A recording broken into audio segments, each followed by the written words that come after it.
by Mike Azanian and Christina Settimi disregard the NFL's 20% drop in revenue during the pandemic-impacted 2020 season, to an average of $381 million per team.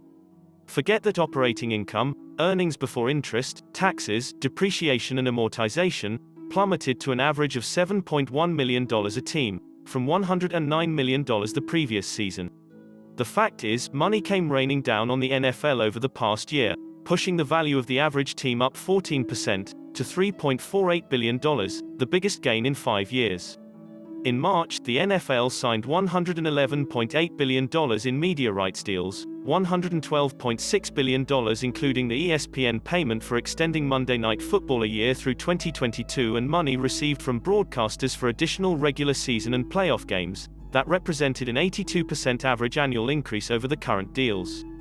As a result, the national media rights payout to each of the league's 32 teams is going to increase from $220 million this season to $377 million in 2032. And that's not even counting the Sunday ticket deal with DirecTV, worth an average of $1.5 billion annually through 2022. Then there's the NFL's venture capital arm, 32 Equity, which has also been scoring. Each NFL team kicked in $1 million to launch 32 Equity in 2013 and has since put in another $3 million or so. Profits from 32 Equity have been reinvested rather than distributed to the teams, but the portfolio has generated average annual returns in excess of 30% and is now worth well over $100 million per team, according to team executives who requested anonymity.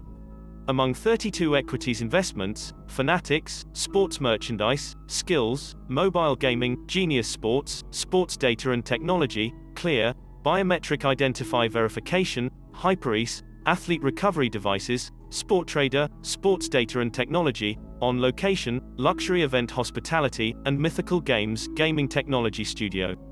One reason the NFL's investments shine is that its brand and content allow the league to secure favorable investment deals, akin to what Amazon does with its vendors.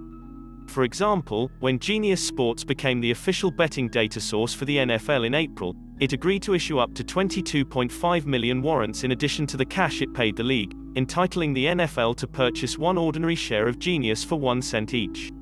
The warrants will be subject to vesting over the 6-year term of the licensing agreement, with the first 11.25 million warrants to be vested immediately upon issuance. The value of the league's investments stand out in the Green Bay Packers' financial statements. For the 2020 season, the team reported an operating loss, including depreciation, of $38.8 million but net income of $60.7 million thanks to $120 million in mostly unrealized investment gains.